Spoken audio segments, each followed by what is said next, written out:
La casa no susurraba riqueza, la anunciaba. Las puertas de hierro se abrieron como si obedecieran a una antigua liturgia, y un SUV negro avanzó por la entrada de grava con el rumor seco de los coches que pertenecen a otras constelaciones económicas. Las linternas del jardín dibujaban columnas perfectas.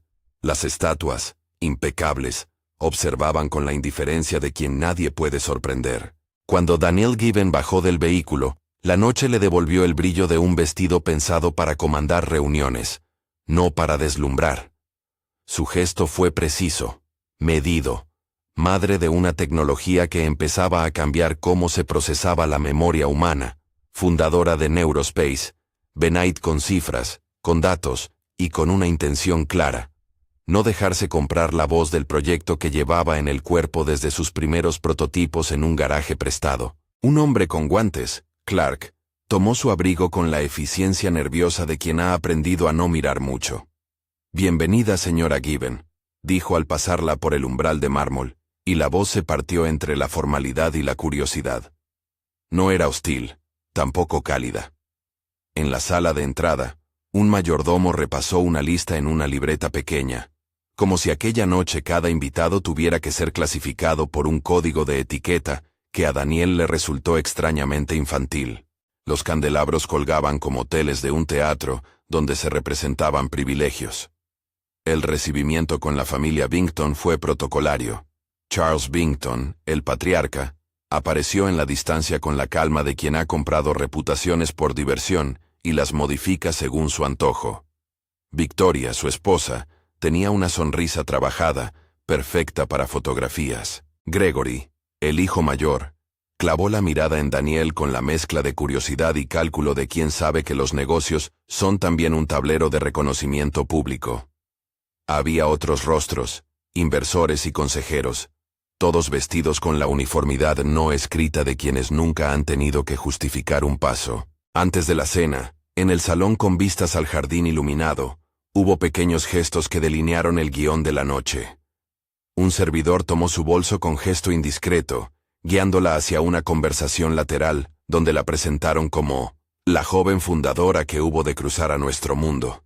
Daniel sonrió con la boca pero no con los ojos.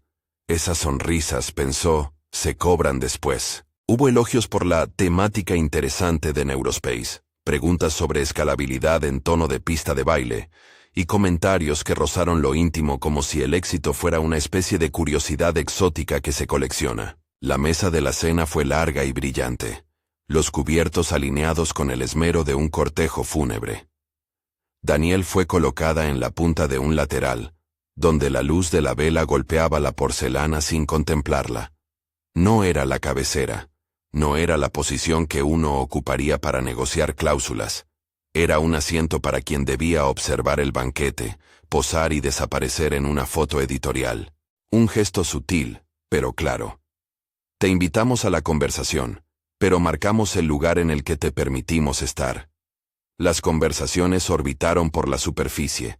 Arte, filantropía, la necesidad de ampliar el alcance de ciertas tecnologías. En algún momento, entre risas medidas y elogios envueltos en consultoría social, Gregory lanzó una línea que fue una piedra lanzada con guante blanco. Verás, dijo con la ventaja de quien practica el comentario que se siente ingenioso. Para compañías que manejan gente y emoción, siempre hay que tener cuidado con el temperamento. Ya sabes, con la pasión. Es un rasgo valioso, claro, pero también puede complicarlo todo. La frase se dejó colar en la mesa como si fuera una especia. No hirió a voces, pero sí al silencio. Algunos la encontraron simpática. Otros, apenas un despliegue de cortesía. Daniel sintió el peso de esa palabra. Temperamento. No era la primera vez que la veía flotar en conversaciones que, en la superficie, pretendían ser elogiosas. Tenía ecos de otras reuniones, de inversores que aconsejaban dulcificar el discurso, o de periodistas que preguntaban más por su sonrisa que por su hoja de ruta. La palabra implicaba una expectativa, la tolerancia contenida de quienes reformulan la ambición femenina como un problema a domesticar. Ella dejó que la cuchara reposara en el plato. Miró a su alrededor con calma calculada, como quien lee el mapa de una mesa, ¿Quién sostiene la mirada? ¿Quién desborda en palabras? ¿Quién comenta desde la penumbra? Victoria sonrió de nuevo, y algo en esa sonrisa fue la confirmación de lo que Daniel ya sabía. La oferta no era solo financiera. Era un modelo de control a cambio de capital. Le ofrecían una casilla más en un portafolio, una narrativa amable en la que Neurospace sería un proyecto ejemplar bajo la tutela de los Bington. Lo que no le preguntaban era si Neurospace quería convertirse en la versión suavizada de sí misma para caber en una mesa que no había construido. El ambiente había adoptado la forma de una fina presión atmosférica. Una broma sobre contratación de consejeros creativos dejó claro que la familia tenía ideas sobre los rostros y los nombres que debían brillar en los titulares. Un inversor preguntó, con una sonrisa profesional, si estaban seguros de mantener la cultura de la startup una vez incorporada bajo el ala de un fondo mayor. Hubo un intento de explicar el proceso de integración, que sonó más como un manual de etiqueta que como una cláusula de fusión. Daniel escuchó, y en su escucha hubo memoria. Recordó la primera vez que presentó un prototipo en una sala de conferencias con una mesa que no encajaba en un ascensor, y con webs que respondían a noches de insomnio. Recordó a las ingenieras y a los programadores que habían pasado horas corrigiendo sesgos algorítmicos en busca de una herramienta que sirviera a personas, no a portafolios. Neurospace no era un activo anodino. Era la suma de experiencias y promesas que se sostenían sobre la dignidad de aquellos a quienes la tecnología pretendía ayudar. Cada vez que alguien hablaba de mejorar la marca, con una reescritura de tono, Daniel sentía que le ofrecían cambiar la dirección de un barco por una cubierta más elegante. Entonces vino la frase de Gregory, que no mostró intención de herir, pero sí de colocar un clavo invisible. A veces lo mejor es tener a alguien que suavice las decisiones, especialmente cuando las emociones y el personal chocan. No es algo malo, es práctico. La escena adquirió una temperatura distinta. Por un segundo pareció que nadie más lo notaba, pero la tersura del ambiente se había quebrado. Daniel cerró el puño sobre la servilleta y sintió la tela raspando su palma. Hubo un silencio que no fue incómodo.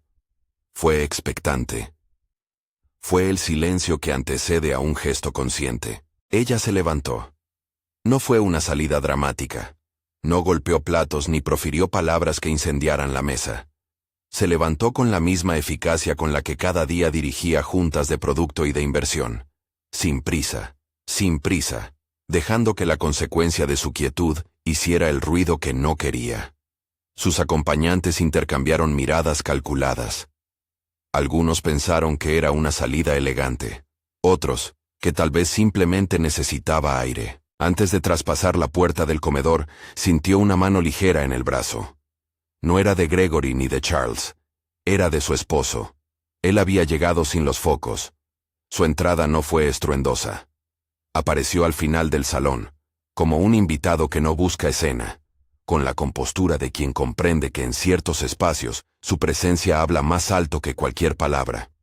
No tuvo que decir nada. Se sentó junto a su lugar, cerca del umbral, y su proximidad fue un muro silencioso. No intervino para disputar la conversación, no lanzó ningún reproche, no tomó el micrófono de la mesa, simplemente estuvo. Su gesto fue la afirmación de algo sencillo y esencial. No estaba allí para salvar a Daniel, sino para sostenerla. Cuando ella giró la cabeza, él rozó su mano con apenas un movimiento, un contacto mínimo, y dijo, en voz baja lo suficiente para que solo ella lo oyera: «Estoy aquí contigo». La frase no le quitó a Daniel el protagonismo. Lo subrayó. Era una compañía, no una tutela. En la antesala, Clark pasó con noticias suaves. La familia esperaba que la cena siguiera, que quizá ella volviera en un momento. Y Victoria pronunció una frase suave, ensayada. Esperábamos discutir algunos puntos con más calma. Había, en esa petición, la petición de domesticación.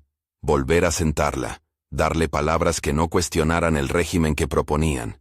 Daniel respiró. No eran los aplausos ni las obras económicas lo que pesaba. Era la idea de que lo que habían construido quedara reducido a una anécdota fotográfica en la filantropía de los Bington. Pidió disculpas con la corrección de quien no quiere ofrecer espectáculo. Caminó sin vacilar por el corredor adornado con cuadros que mostraban generaciones de Bingtons, unas miradas que, en otro contexto, podría haber admirado, y subió a la suite que la habían preparado para la noche. La habitación fue un contraste calculado, alfombras de color neutro, ventanas que daban al jardín, y una pequeña mesa donde, sobre un atril, había documentos con letras doradas. Un gesto de cortesía profesional que, sin embargo, le recordó que en el corazón de las negociaciones se esconden siempre pequeños teatros. Colocó el teléfono sobre la mesa y marcó el número de Shauna Kim, su CFO, la persona que había navegado con ella por cada ciclo de financiación, quien sabía cuándo acelerar y cuándo mantener la calma. La llamada fue breve al principio, apenas una consulta. El tono de voz de Daniel era contenido, pero había en él una tensión de decisión. Shauna escuchó, y luego soltó la voz firme que Daniel conocía. ¿Qué necesitas ahora?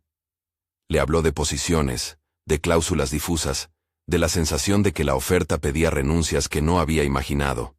Le recordó que la empresa había nacido para resolver un problema humano, y que aceptar unas condiciones que difuminaran eso equivaldría a traicionar a quienes habían creído en ellos desde el primer prototipo. Hubo un silencio por parte de Daniel, que funcionó como un pentagrama. En su cabeza desfilaban números, listas de nombres y promesas, hechas a ingenieros que habían renunciado a empleos más seguros por un propósito. Fue entonces cuando, con la misma claridad con la que había anunciado un roadmap en tantas presentaciones, pronunció la decisión. No vendería Neurospace en aquellas condiciones. No fue una sentencia solemne, fue una constelación de pequeñas razones. Rechazar la oferta no significaba cerrar puertas para siempre, sino mantener la brújula que había guiado la empresa. Shauna respondió con la rapidez calculada de una operadora que conoce el latido del negocio. Preparo el borrador del comunicado. Si vas a hacerlo, lo haremos con la verdad y con calma. Nada dramático, profesional y firme. Ella se dejó caer sobre la butaca junto a la ventana. Miró la ciudad que se recortaba entre la noche y las luces lejanas. Por un momento imaginó el titular que no quería. Neurospace vendida a los Bingtons, el futuro según los ricos. No era ese el futuro que buscaba. Neurospace estaba hecho de retazos de vida real que, en manos equivocadas, podrían convertirse en estadísticas sin cuerpo. Mientras escribía las primeras líneas del comunicado en su teléfono, un emoji mínimo de ánimo le llegó de su equipo. Confianza total. No era alarde ni fanfarria digital. Era una cadena humana que indicaba que, fuera de las paredes de esa casa, la empresa respiraba.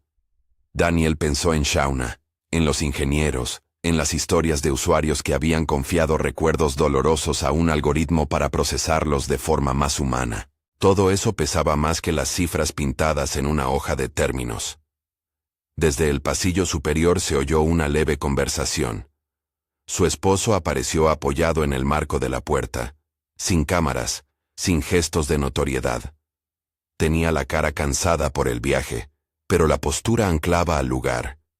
¿Necesitas algo más?, preguntó sin la urgencia de quien exige soluciones. Daniele lo miró, y por un segundo, el ruido heredado de la cena quedó reducido a ecos. «Pon el teléfono en silencio», dijo ella con una sonrisa breve. Él asintió. No es que su presencia cambiara la decisión. La confirmaba para quienes todavía querían melodrama. Él no iba a disputar el lugar de quien dirigía la empresa. Estaba allí para que nadie dudara de que esa decisión, cualquiera que fuera, la tomaría con compañía. La calidez de ese gesto no anula la soledad inevitable de una persona que debe decidir sobre el legado de un colectivo. Daniel sabía que decir no a una oferta era también abrir una ventana a la negociación pública, a los rumores de los medios, al escrutinio de los que creen que un silencio es señal de debilidad. Pero también sabía que aceptar era renunciar a un trozo de identidad que no podría recuperar. Shauna alcanzó la suite al cabo de unos minutos, el traje aún con olor a prisa y la carpeta de cifras bajo el brazo. Se sentó frente a Daniel y le tendió una tablet con el borrador del comunicado. Un texto que explicaba, con precisión y sin dramatismos, La retirada de la negociación por diferencias irreconciliables en la visión y en la preservación de la cultura de la empresa. No necesitamos grandes palabras aquí, dijo Shauna. Necesitamos que suene a quien lo dice, claro, firme y sin rencor. Hubo un momento íntimo de lectura y replanteamiento. Daniel pulió una frase, cambió otra, y al terminar la lectura dejó la tabla con el documento en el borde de la cama. La conversación derivó, inevitablemente, a lo práctico, el timing, los canales, la forma de ensamblar el mensaje para que no se leyeran como un desdén, sino como una reafirmación de principios. Si publicamos ahora, dijo Shauna, tendremos apoyo inmediato de nuestros círculos, pero también debemos estar preparados para una respuesta dura por parte de quienes esperaban una victoria fácil. Daniel asintió. No era temblor, era calibración. Sabía que el paisaje mediático no era un tablero neutral. Era un lugar con corrientes que podían llevar a la empresa a espacios de oportunidad o a la marginalidad silenciosa. Su decisión, pensó, no podía ser solamente una postura moral. Tenía que ser viable desde el punto de vista operativo. Por eso pidió que, además del comunicado público, se preparara una lista de inversores alternativos y una nota con datos de mitigación para el personal, plan de retención, garantías parciales, que demostrara que la decisión no dejaba a nadie en tierra. En el corredor, la casa continuaba su respiración ostentosa. Las copas tintineaban, había risas maquilladas y probablemente algún comentario sobre su salida momentánea. Daniel tomó el teléfono, revisó la redacción una vez más y dejó el cursor en una frase que le parecía esencial. No entregamos la dirección de nuestra empresa. Defendemos la integridad de nuestro trabajo y la confianza de quienes dependen de ello. Al otro lado de la puerta, como si la casa recogiera el pulso de sus acciones, las sombras se recortaron. El marido, sin abandonar la discreción, se acercó y dijo, antes de que ella mandase la primera versión al equipo, lo que decidas, lo acompañaré. No eran palabras de poder, sino de compañía. Ella lo miró. No necesitaba que le dijera cuánto valoraba su valentía. Lo sabía. Necesitaba que la historia que estaban por contar fuera la de su empresa, no la de un rescate sentimental. Gracias, dijo Daniel. Su voz era calmada. No era la de quien espera aplausos. Era la voz de alguien que, al tomar la pluma, entiende que esa pluma puede cambiar destinos. La noche avanzó. Afuera, los reflectores seguían iluminando una casa que quería ser escenario de una promesa. Adentro, en esa suite que olía a neutralidad y a decisiones, Daniel empezó a escribir la nota que buscaría, sin estridencias, devolver la conversación a su sitio. A la ética, a la gente, a la razón por la que Neurospace no era un producto para embellecer portadas, sino una herramienta con rostro humano. Terminó un párrafo y dejó el teléfono encima de la mesa. En la pantalla, el borrador del comunicado parpadeaba como un acto pendiente. Afuera, la casa no dejaba de anunciar su poder. Adentro, en esa luz más tenue, se preparaban para hacer ruido de otro tipo. No el ruido que compraba voluntades, sino la voz que se niega a ceder su esencia. Cuando Daniel abrió la puerta para bajar de nuevo al salón, el aire le golpeó de nuevo. La cena había seguido. Los platos se habían limpiado, y en los pasillos se conversaba con más libertad. Ella llevó la mano al bolsillo, donde tenía el número de prensa que su equipo había decidido convocar en caso de que todo saltara. No quería que su decisión fuera un golpe teatral. Prefería la limpieza de la claridad. Mientras caminaba por la escalera, oyó de nuevo el murmullo de la casa y, en algún punto, un comentario de Victoria acerca de cómo manejarían las noticias. Daniel sintió el eco de ese comentario como una cuerda floja. Las expectativas de la familia Bington eran públicas, su negativa también lo sería. Pero la duda no habitaba en su pecho. Había algo más peligroso que perder una negociación.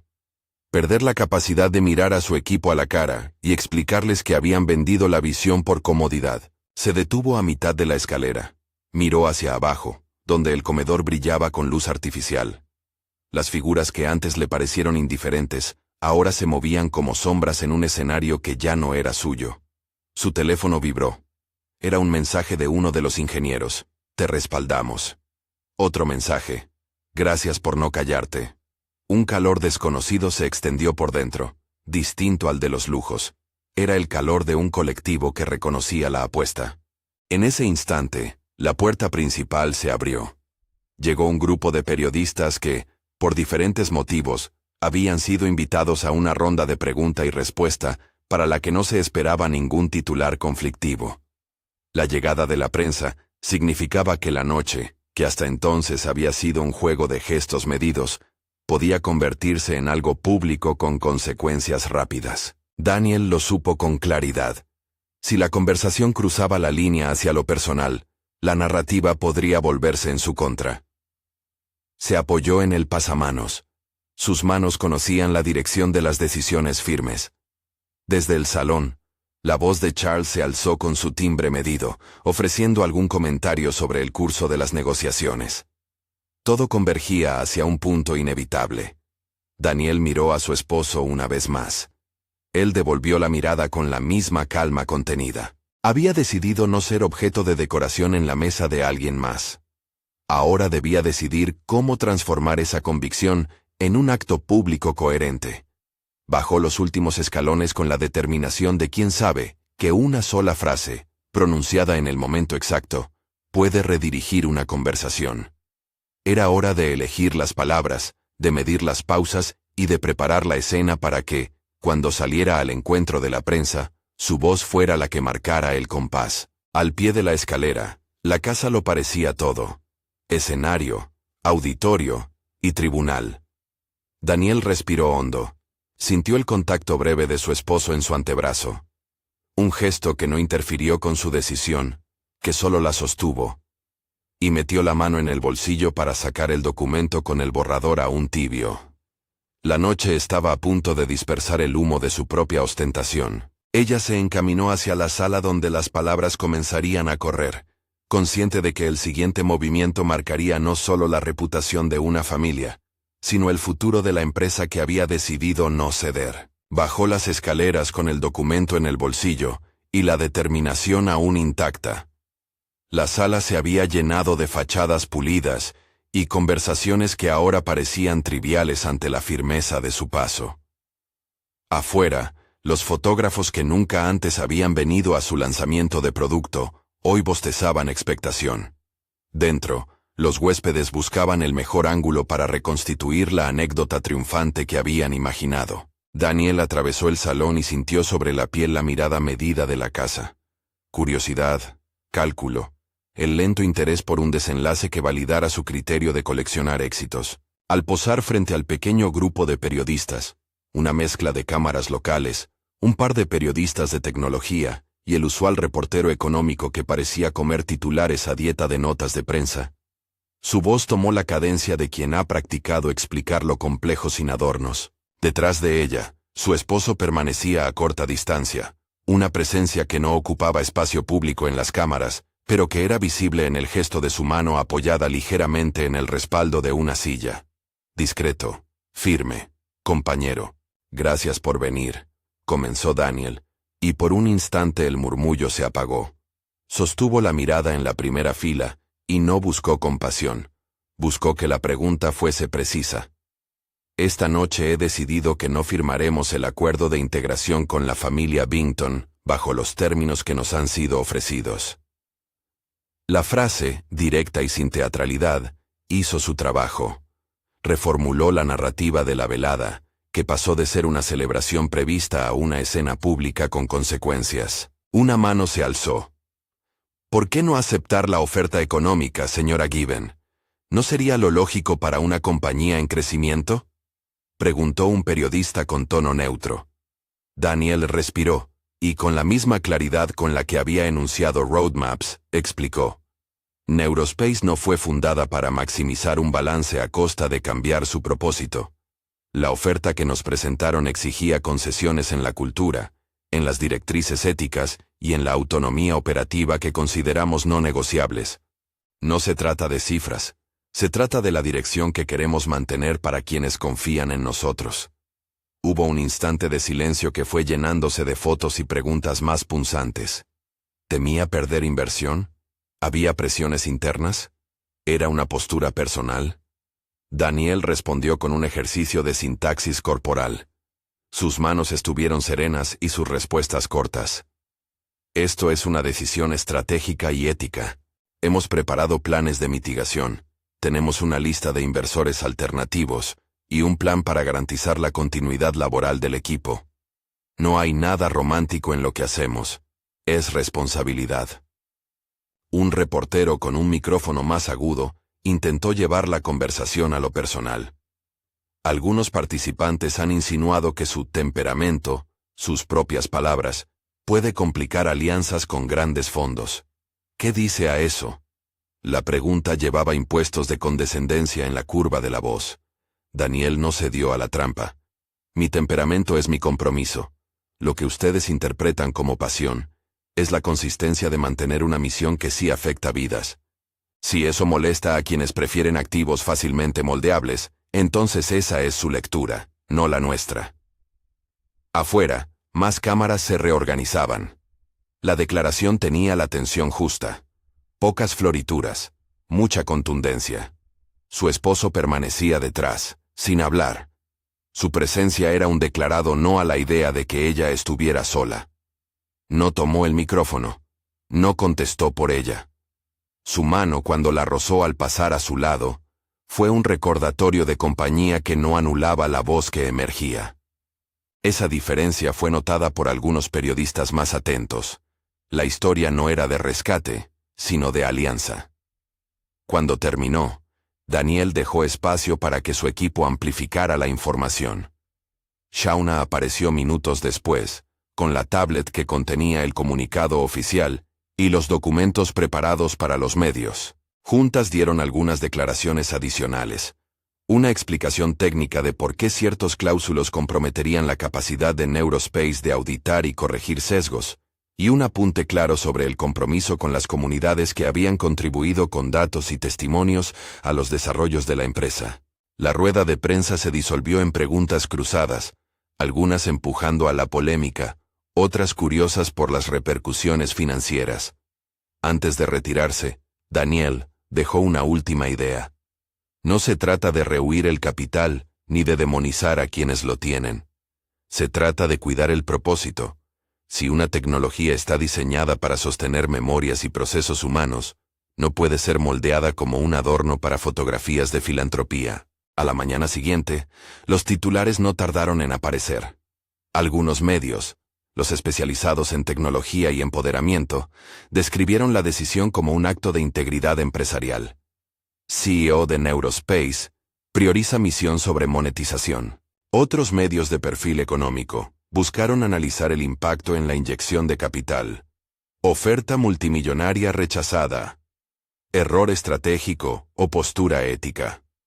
Hubo columnas de opinión que celebraron la postura como ejemplo para mujeres fundadoras. Otras que la presentaron como un riesgo reputacional para inversionistas conservadores. En redes sociales, el efecto fue inmediato y matizado. Cuentas de usuarios que habían seguido las primeras publicaciones de Neurospace compartieron testimonios breves. Usuarios que relataban cómo la herramienta les había ayudado a procesar pérdidas o traumas. Empleados que describían turnos agotadores y noches de debugging. Hubo un hashtag que emergió con rapidez. No se vende la misión, que reunía apoyo, preguntas y también críticas moderadas. No fue unánime. Las audiencias digitales no lo son. Sin embargo, el volumen de apoyo fue suficiente para que algunos inversores que habían observado desde la distancia llamasen a Shauna para pedir una reunión. No eran solo palabras de ánimo. Algunos contactaron con intención real de explorar alternativas de capital que respetaran cláusulas de gobernanza y autonomía. Mientras tanto, la familia Bington emitió un comunicado más calculado que la primera noche. Agradecieron la discusión, expresaron su sorpresa por la marcha de Daniel y subrayaron su interés por trabajar en futuras colaboraciones. El tono era el de quien intenta retener influencia sin entrar en confrontación pública. Detrás del comunicado, consejeros de imagen pusieron en marcha una operación de reparación. Entrevistas selectas en revistas lujosas, menciones a su histórico apoyo cultural y filantrópico. No obstante, algunos columnistas comenzaron a cuestionar la coherencia entre la filantropía pública y las prácticas internas de integración que prescriben la homogeneización de empresas adquiridas. Dentro de la casa, donde la velada de gala había derivado en preguntas públicas, se respiraron distintas clases de malestar. Victoria, en una conversación privada que trascendió a los periodistas a través de fuentes anónimas, expresó que no habían querido imponer condiciones, que todo había sido discutido desde la mejor intención. Victoria, más tarde, tendría que lidiar con preguntas incómodas sobre si su idea de ayuda implicaba redefinir equipos sin consultarles. Gregory, en cambio, optó por minimizar el episodio en una serie de comentarios que buscaban reducir el tema al choque de personalidades. Su control de daños fue torpe en algunos pasajes, elegante en otros. En la sede de Neurospace, la repercusión llegó como un oleaje. Primero los mensajes de apoyo de usuarios y aliados tecnológicos. Después, llamadas formales de fondos de impacto y organizaciones que priorizaban cláusulas de ética tecnológica. Shauna y el equipo de finanzas trabajaron sin pausa para consolidar ofertas alternativas de inversión que incluían cláusulas de protección de la cultura y comités de supervisión ética. No todas las ofertas eran ideales. Varias requerían compromisos menores, otras pedían pruebas de tracción más agresivas. La mesa de negociación cambió su composición. Ahora había capital dispuesto a pagar por la integridad. El efecto en la plantilla de Neurospace fue palpable. En la reunión general semanal, Daniel habló con honestidad. Expuso las razones del rechazo, explicó las implicaciones financieras y compartió el plan de contingencia. No hubo promesas mágicas ni optimismo forzado. Hubo hechos, cifras y planes de retención. Hemos ganado tiempo, y con ese tiempo debemos demostrar que somos inversores en nuestra propia visión, dijo. La respuesta fue de un colectivo agradecido y preocupado a la vez. Se notaba la fatiga de quienes habían dado tanto, pero también la renovada confianza en un liderazgo que no se había plegado a cosméticas soluciones de cúpula. Aparecieron voces externas que cuestionaron la decisión como un lujo. ¿Podía una startup rechazar capital cuando el mercado premia crecimiento rápido? Daniel entendía la pregunta, y no la esquivó. En un encuentro con algunos periodistas de negocios, explicó la distinción entre velocidad y dirección. Crecimiento sin brújula es crecimiento hacia cualquier puerto que no hemos elegido. Preferimos ser precisos. En los días que siguieron, la narrativa pública se fragmentó en múltiples hilos. Algunos inversores tradicionales tomaron distancia. Otros se sintieron intrigados por la voluntad de imponer cláusulas de gobernanza socialmente responsables. El eco más potente no fue financiero inmediato, sino simbólico. Fundadoras y fundadores de otras empresas compartieron en entrevistas y posts su alivio y su afinidad con la postura de Daniel. No era una victoria monetaria instantánea, pero consolidó una reputación difícil de comprar. La de una líder que coloca la integridad del producto y la gente por delante del lucro fácil. Mientras tanto, la familia Bington sufrió pequeños efectos colaterales. Algunos círculos sociales que los vinculaban a espacios de innovación comenzaron a preguntar por sus procesos de integración. Varias organizaciones consideradas más críticas revisaron los términos de colaboración con el Family Office. No fue un declive inmediato. Tampoco pretendía ser un ajusticiamiento público. Más bien, fue un ajuste de percepciones que obligó al clan a pensar en sus prácticas. En privado, Charles recibió llamadas de asesores que le sugirieron moderar los procedimientos de adquisición para evitar que otros fundadores se retiraran de modo similar. La situación no le rompió la fortuna ni su influencia.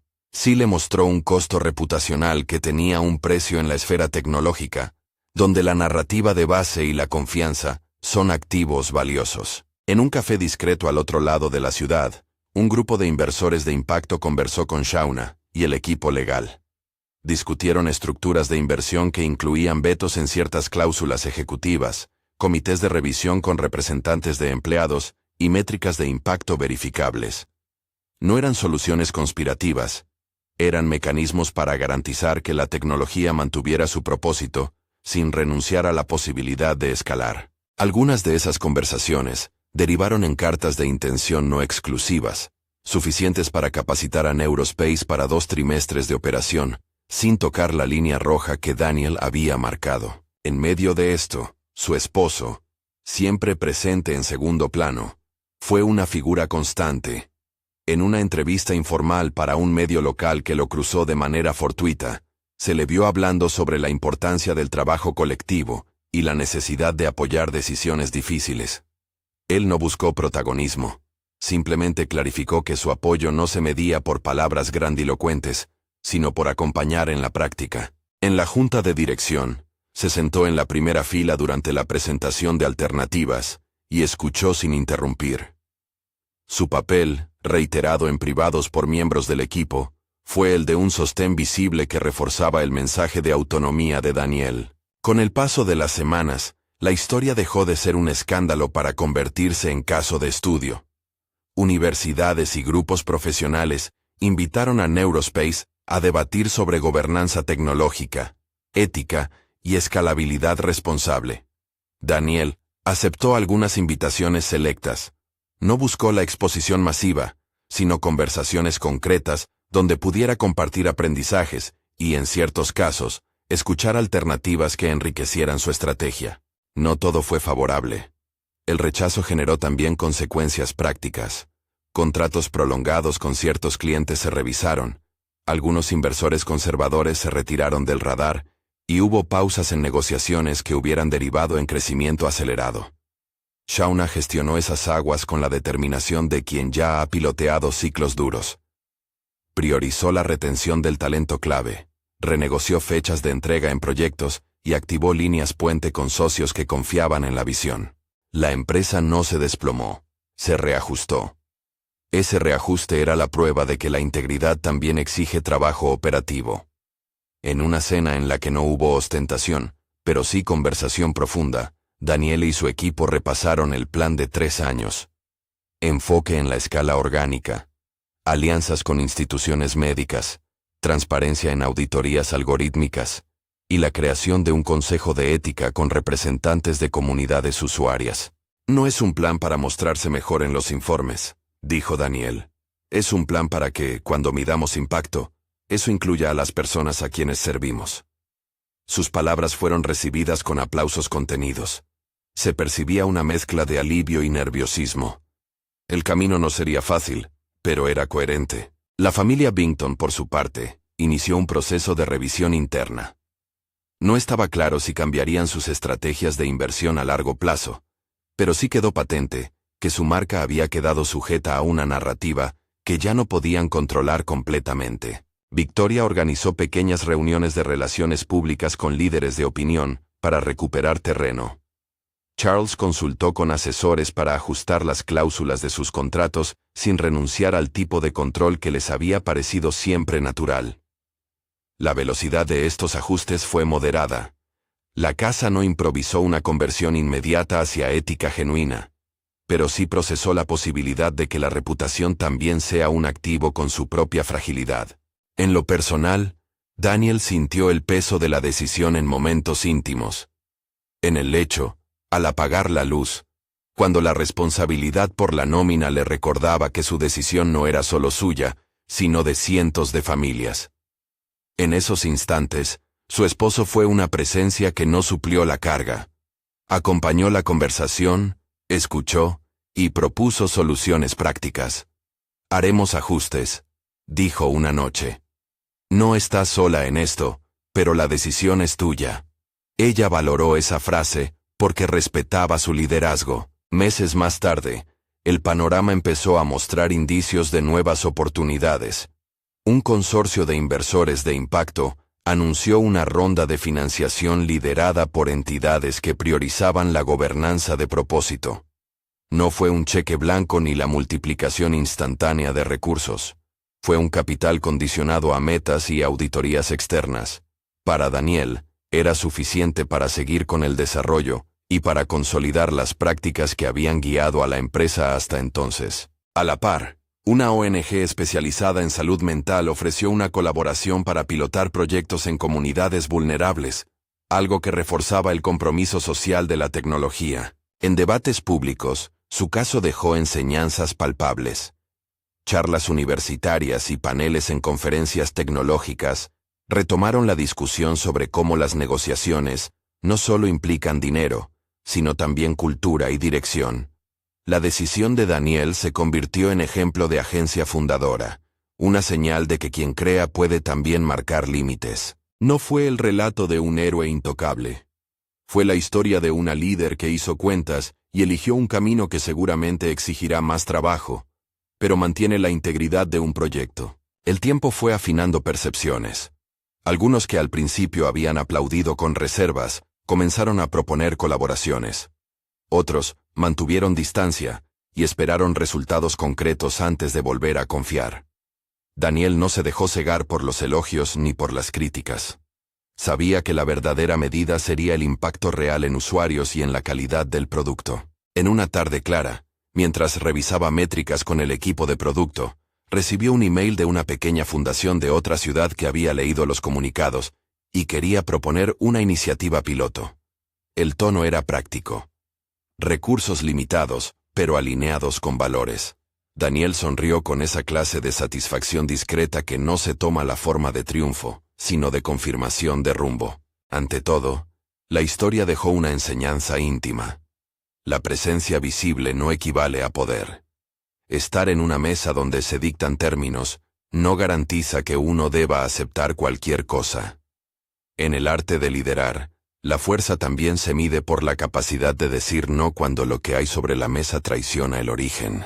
Su esposo, presente en muchas de las escenas menores y en las decisiones de compañía, se mantuvo en la periferia pública pero activo en lo privado.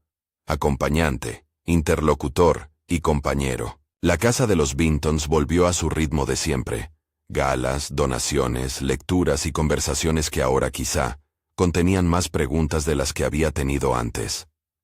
La vida de Daniel continuó marcada por los plazos, las prioridades y las noches de programación, pero también por un nuevo horizonte de alianzas y una reputación que, aunque frágil, le pertenecía. No se trató de una victoria que cerrara el capítulo con fuegos artificiales.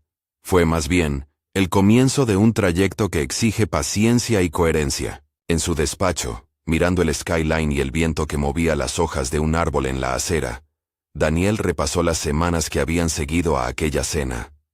Había pérdidas tácticas y ganancias estratégicas.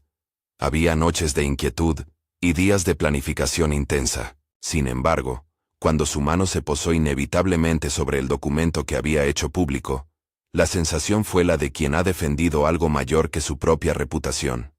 La confianza de usuarios, la dignidad del equipo y la integridad del proyecto. Al caer la tarde, se permitió un minuto para pensar en lo que su decisión podría significar para otras mujeres y fundadoras que, en salas menos visibles, enfrentan presiones similares. No creyó que su ejemplo fuese una receta universal. Reconocía las diferencias en contexto y recursos. Pero sí supo que, al poner en público su criterio, ofrecía una alternativa posible. Negociar sin renunciar a lo esencial. Su esposo apareció en la puerta del despacho con 2 tazas de café. Se quedó en el umbral, sin necesidad de palabras. Ella tomó una de las tazas, miró el horizonte, y antes de retomar una llamada importante sobre una posible alianza estratégica con una universidad dijo: «Gracias por estar». Él sonrió sin buscar protagonismo y respondió: «Siempre». La historia de esa noche, la cena, la pequeña humillación y la firme respuesta, pasó a ser, con el tiempo, más que un incidente. Fue un episodio que mostró la complejidad de liderar en entornos que mezclan poder, privilegio y recursos. Daniel no había evitado el precio de su decisión, lo había asumido, lo había calculado y lo había enfrentado con la seriedad de quien dirige una empresa que debe responder a miles de personas. Si esta historia resuena contigo, compártela con alguien que aprecie la valentía mesurada. Déjanos en comentarios tus experiencias o reflexiones sobre decisiones difíciles en entornos de poder. A veces, La conversación colectiva ayuda a trazar nuevos caminos.